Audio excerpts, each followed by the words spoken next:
Peggy Setiawan beserta surat yang berkaitan lainnya dinyatakan tidak sah dan batal.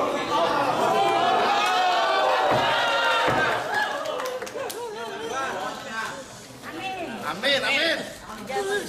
Saya sudah menyampaikan ya ke seluruh media, setiap Zoom, setiap wawancara, bahkan saya sendiri pandangan hukumnya sudah saya upload di channel saya Pengacara Paudi. Pada intinya ya,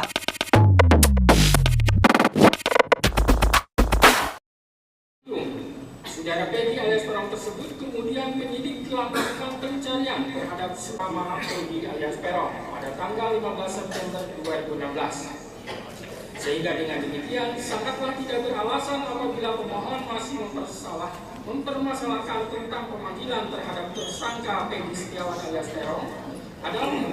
Dalam mencermati semua bukti dari termohon, tidak ada satupun bukti adanya surat panggilan yang dilayangkan oleh termohon kepada pemohon, sehingga pemohon tidak mengetahui dirinya masuk ke dalam daftar pencarian orang DPO. Termohon hanya mendatangi rumah pemohon dan bertanya kepada ibu kandung pemohon, Setiawan tidak ada di rumah dan sedang berada di Bandung, tanpa membawa surat panggilan untuk disampaikan. Mengatakan tidak perlu pemanggilan terhadap pemohon karena menurut hakim tidak perlu pemanggilan terhadap pemohon karena menurut hakim pemohon dan keluarganya berhak mengetahui bahwa dirinya masuk ke dalam daftar pencarian orang DPO. Guna pembelaan diri, terlebih lagi kewajiban harus adanya pemanggilan tersebut secara berulang patut diduga sebagai pelaku tindak pidana. B. Putusan Mahkamah Konstitusi Republik Indonesia nomor 21 garing PUU 12 Romawi garing 2014 tentang 16 Maret. Tahan dulu. Baik penetapan tersangka berdasarkan surat ketetapan nomor SK garing 90 garing 5 Romawi garing Res atas nama Peggy Setiawan adalah sah atau tidak. Menimbang bahwa pemohon mendalilkan menurut pemohon rasa bukti serta berlandaskan kepada pasal 184 KUHP disertai pemeriksaan calon tersangkanya, kecuali tindak pidana yang penetapan tersangkanya dimungkinkan dilakukan tanpa kehadiran in absentia. Artinya sebelum Peggy untuk melakukan klarifikasi terlebih dahulu pada pemohon. Menimbang bahwa terkait dalil pemohon, termohon dalam jawabannya pada harus ditafsirkan sekurang-kurangnya dua alat bukti yang termuat dalam pasal 184 ayat 1 KUHP dan dirikan yang dasar, maka seluruh tindakan termohon terhadap pemohon menjadi dasar dengan demikian.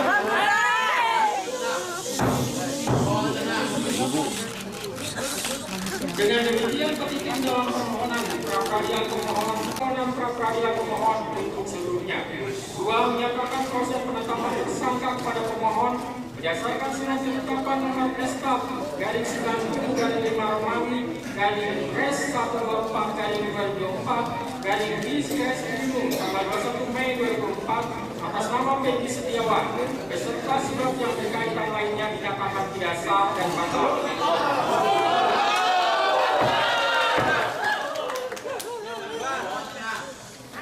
Amin, amin. Tiga, menyatakan tindakan termohon menetapkan pemohon sebagai tersangka dugaan tindak pidana pembunuhan anak dan atau pembunuhan berencana dan atau pembunuhan sebagaimana dimaksud dalam pasal 80 ayat 1 junto pasal 81 ayat 1 Undang-Undang RI Nomor 35 Tahun 2014 tentang perubahan atas Undang-Undang RI Nomor 23 Tahun 2002. Oleh poin didasarkan pasal 10. 4. Menetapkan surat ketetapan tersangka nomor SK garing 90 garing 5 Romawi garing Res 124 garing 2024 garing Bisret Limung tanggal 21 Mei 2020 menyatakan tidak sah segala keputusan dan atau penetapan yang dikeluarkan lebih lanjut oleh termohon yang berkenaan dengan penetapan tersangka atas diri pemohon oleh termohon. 6. Memberitakan kepada pemohon memerintahkan kepada termohon untuk melaksanakan dalam kemampuan, kedudukan dan harkat serta martabatnya seperti sedia kala. Dan 9. Membebankan biaya perkara kepada negara. Demikianlah diputus pada hari ini Senin, tanggal 8 Juli 2024 oleh Evan Sulaiman sebagai hakim tunggal berdasarkan penetapan ketua pengadilan.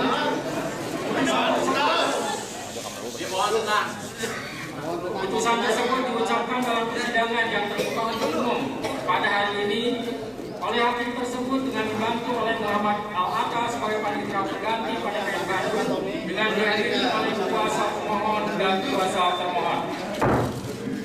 Demikian putusan sudah dijatuhkan.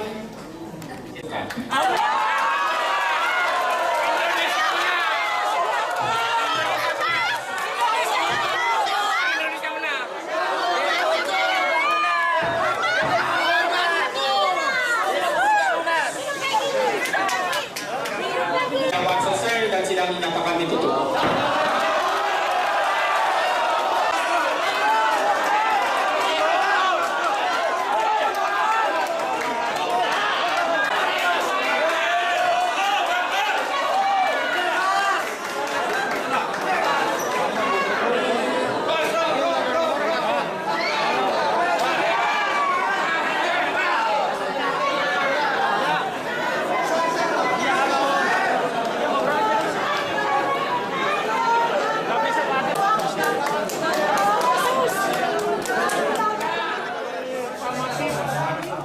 Ya Pak, apa penanya? Gimana Pak? Ya kita ikutin petunjuk sesuai dengan putusan dari pengadilan, yaitu Pak Hakim tadi yang sudah dibacakan. Ya. Begitu. Jadi nanti penyidik pasti akan menindaklanjuti yang apa yang telah dibacakan oleh kita tetap patuh. Berarti langsung dibebaskan Pak ya tadinya Pak? Ya insya Allah. Apakah ini kesimpulannya kita akan dari Peggy yang lain atau seperti apa nantinya Pak? Nah nanti kita akan koordinasi dengan penyidik yang akan. Untuk proses pembebasan Peggy berapa lama Pak? Apakah langsung hari ini atau seperti apa Pak? Nah nanti kita secepatnya. Nanti seperti apa kompensasi yang didapatkan? Kompensasi yang didapatkan oleh Peggy akan seperti apa Pak? Nah, nanti kalau misalkan apa kan dari putusan hakim bukan dari kita. Tadi tidak menyebutkan istilahnya apa ganti rugi segala kan. Jadi untuk menghentikan penyidikan kemudian segera dibebaskan. Jadi kita tetap patuh ya apa yang disampaikan. Ada upaya hukum lagi? Kita bicarakan sama penyidik ya langkah-langkah selanjutnya. Memastikan penyidiknya Pak? Dari penyidik aja. Iya. Pak, kalau dari penyidik ada yang mau disampaikan nggak Pak terkait hari ini? Oke. Penyidik. Iya, makasih Pak. Kita yang penting patuh. Ya. Terima kasih Pak. Ya, saya sudah menyampaikan ya ke seluruh media, setiap Zoom, setiap wawancara, bahkan saya sendiri pandangan hukumnya sudah saya upload di channel saya Pengacara Tony. Pada intinya ya ada dua hal yang penting ya dalam penetapan tersangka itu. Pertama, karena penyidik berdalih dalam jawabannya menetapkan tersangka Peggy Setiawan tidak perlu pemeriksaan karena Peggy Setiawan adalah DPO yang ditetapkan pada 15 Mei 2016. Saya sudah sampaikan bahwa kalau dalilnya itu karena DPO, maka dikaji dulu DPO-nya sah atau tidak secara hukum.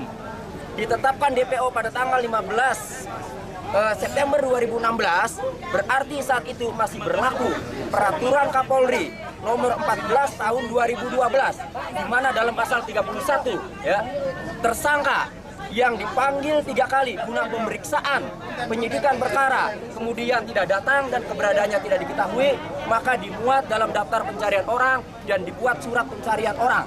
Ada 2 unsur dalam pasal 31 yang harus dilakukan, sehingga kami berpendapat bahwa deponya tidak sah. Itu juga yang disampaikan, yang dibacakan Hakim Tunggal tadi, sama dengan pendapat kami. Yang kedua, kami berpendapat penetapan tersangka itu harus diperiksa dulu sebagai saksi sebelum penetapan tersangka berdasarkan putusan Mahkamah Konstitusi nomor 21 tahun 2014. Dalam pertimbangannya halaman 98 mengenai cukup alat bukti, selain memiliki 2 alat bukti yang termuat di dalam pasal 184 KUHP, juga tersangkanya juga harus disertai pemeriksaan terhadap calon tersangkanya.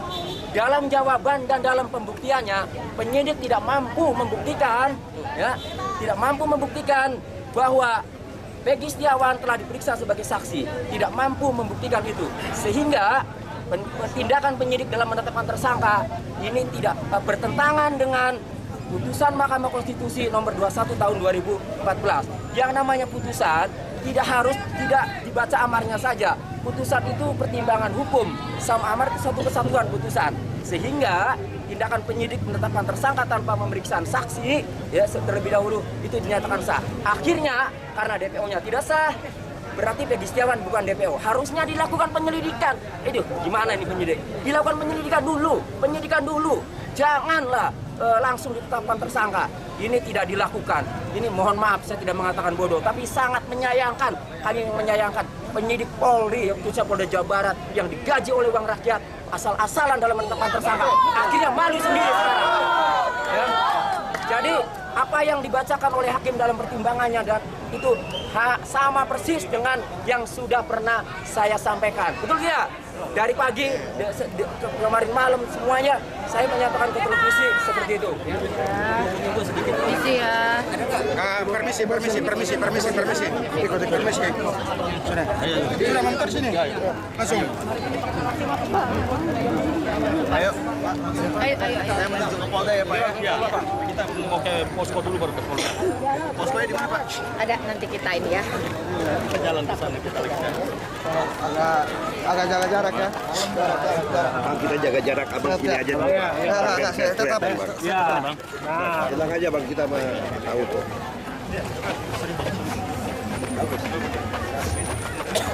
Ibu ini mau kemana Ibu? Kita mau jemput Peggy. Mau jemput Peggy langsung ya Bu? Peggy nanti mau ke Cirebon atau ke Bandung? Terserah, Panglima.